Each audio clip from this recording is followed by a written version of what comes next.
जो हम बोलते हैं ना, तो हमको इसका सम्मान समाज देता है, लेकिन सरकार और जो अथॉरिटीज़ होते हैं ना, वो हमसे कीमत वसूल करता है। तो एक ही संदेश है, जो डर गया वो मर गया। और मैं आपको बताता हूँ, अभी मैं आ रहा हूँ, कॉलेज से ही आ रहा हूँ, आप रोहित बमुला से उठा के देखिए, पायल तड़वी, रोहित, वैसे हज़ारों।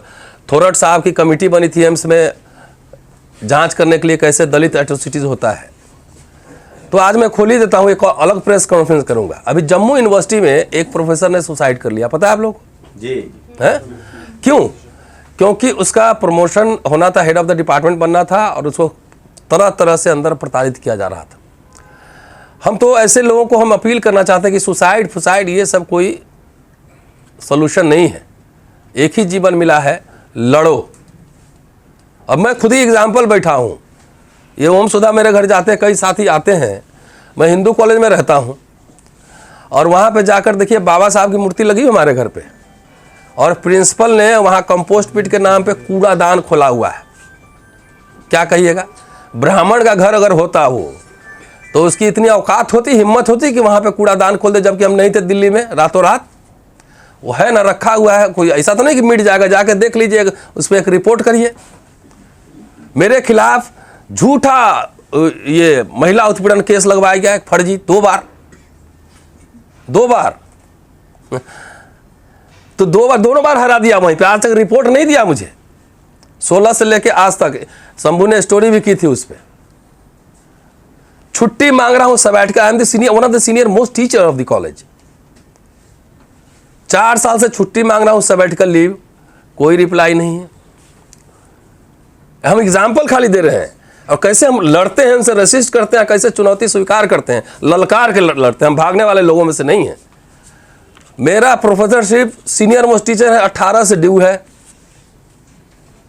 अब मेरा फाइल ही प्रोसेस नहीं हो रहा है।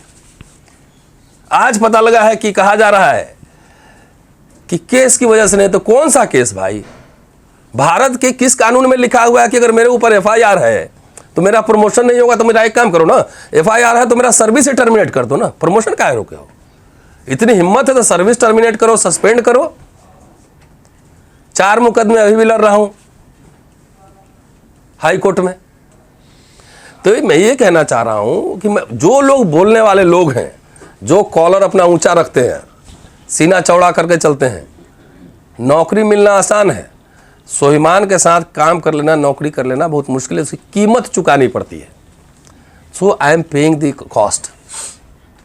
4 मुकदमे हाई कोर्ट में है अभी। मेरा प्रमोशन रुका हुआ है, छुट्टी नहीं मिल रही है।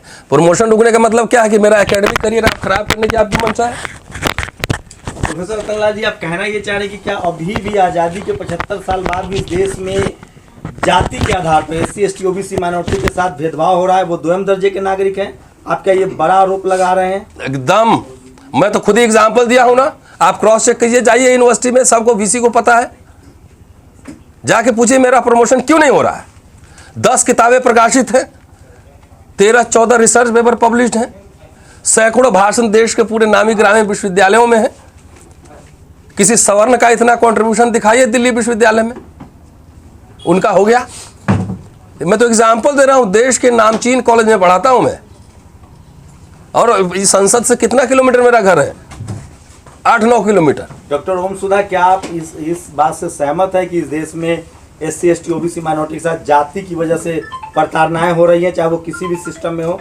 और आप खुद कह रहे हैं कि लोग डरे हुए हैं, तो कैसे वो बाहर निकलेंगे? हम 1 मिनट, हम बाहर निकल के आपसे बात कर रहे हैं ना। हिम्मत कोई टैबलेट नहीं होता है। कॉन्फिडेंस जो है वो सिरप और टैबलेट नहीं है कि खा लीजिएगा कॉन्फिडेंस आ जाएगा। आपकी लड़ाई है, आपकी लड़ाई अपनी लड़ाई नहीं है, मैं जानता हूं। वो इसलिए लड़ाई, मैं इसका कॉस्ट इसलिए पे कर रहा हूं कि समाज के मुद्दे को उठाता हूं। डॉक्टर ओम सुधा, क्या आप भी इनकी बातों को इंडोर्स करते हैं? बिल्कुल, ये तो हो ही रहा है इस देश में। जब आप सोचिए ना, मकान जाति के आधार पर दिया जा रहा है। आपको क्या लगता है कि जो लोग शादी जाति के आधार पर करते हैं, मकान जाति के आधार पर करते हैं, वो रतनलाल जी को जो है प्रिंसिपल होते देखेंगे? उनको बर्दाश्त होगा? कोई डेटा है आप लोगों के साथ, कोई फैक्ट है, कोई रिसर्च वर्क है, या बस ये थोरट कमेटी की रिपोर्ट है एम्स पर। थोरट साहब अभी दिल्ली में ही है, जाके पढ़िए। और कई आंकड़े आए हैं, जाके आप जो क्राइम ब्यूरो है एनसीआरबी एनसीआरबी, उसमें जाके एट्रोसिटीज पे पहले केसेस तो देख लीजिए, कितने केस हुए रजिस्टर्ड, और जो रजिस्टर नहीं वो छोड़ दीजिए, कितना कन्विक्शन रेट है, कितने लोग गिरफ्तार हुए। मैं तो कह रहा हूं ना, मैंने तो राजनाथ सिंह से मिला था जब होम मिनिस्टर थे, पुलिस कमिश्नर से मिला था, और ये सब जानता है वहां क्या हो रहा है। हमारी गिरफ्तारी हो जाएगी। इन लोगों के खिलाफ कंप्लेंट, देखिए अभी दौलत राम कॉलेज के प्रिंसिपल में एफआईआर हुआ है ना। डेटा इकट्ठा करना हमारा काम नहीं है, हम तो एग्जाम्पल खुद दे रहे हैं कि जब मेरे जैसे लोग के साथ इतना मेंटल प्रेशर बढ़ाया जाता है कि आप सरेंडर कर जाओ, तो आम लोगों का क्या हाल होगा, जो कि सब जानते हैं कि हम पीछे हटने वाले लोग नहीं हैं। एक भी पूरे देश में कितना वाइस चांसलर दलित है, कितना वाइस चांसलर आदिवासी है, कितना वाइस चांसलर ओबीसी है, इससे बड़ा डेटा क्या होगा। कितने जज ओबीसी, दलित, SC ST ओबीसी के हैं।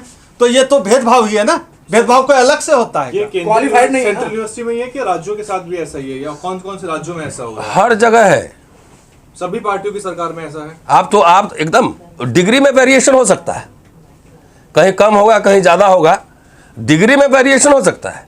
बीजेपी आई है तो इसको लगता है शासन में जो पीछे लोग हैं, RSS और पुनः हिंदुवादी संगठन, इनको लगता है पुष्यमित्र शुंग के बाद ही पहली बार इतना शासन में आए हैं, तो इनमें दमन ज़्यादा हो रहा है। तो सर क्या सफरर सिर्फ शेड्यूल कास्ट है या शेड्यूल ट्राइब, ओबीसी, सब है, सब है, ये सब सब। SC ST OBC माइनॉरिटी, महिलाएं इवन सब। सभी सफर कर रहे हैं इस सरकार में, इस शासन में। डॉक्टर रतन सर, हमने आपको कई बार सुना है, आपने कहा है कि जिन जनप्रतिनिधियों को जनता चुनकर भेजती है वो आवाज नहीं उठाती। क्या कहना है, नेता है वो, संसद विधानसभा जहाँ जाए। देखिए जब लोग सड़क पे आते हैं ना, जब लोहिया कहते थे कि जब सड़कें सुनसान हो जाती है ना तो संसद आवारा हो जाता है।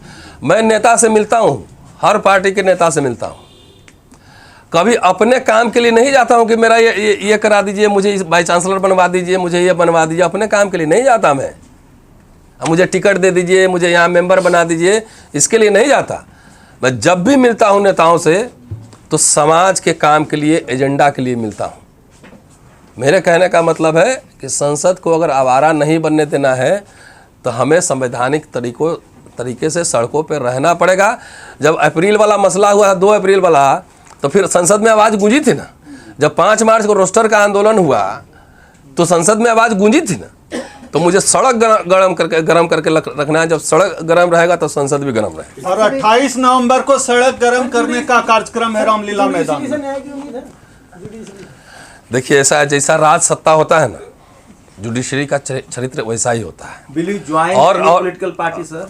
एक सेकेंड, और आप बीच में टोक दिए, अभी मैं इनको जवाब दे रहा था कि राज सत्ता जैसा होता है ना वैसे ही होता है उसका न्यायपालिका भी। और बहुत सारे मसले जो है ना न्यायपालिका में नहीं हल होते हैं, बहुत सारे पॉलिटिकल क्वेश्चंस हैं।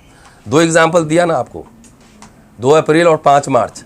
सुप्रीम कोर्ट का ही ऑर्डर था ना वो जजमेंट, उसको टर्न डाउन पार्लियामेंट से करवाया ना। तो बहुत सारे मसले जो है ना पॉलिटिकल होते हैं, विधानसभाओं और लोकसभा राज्यसभा में सड़क पे लड़ा जाता है, न्यायपालिका में जाने की ज़रूरत नहीं होती।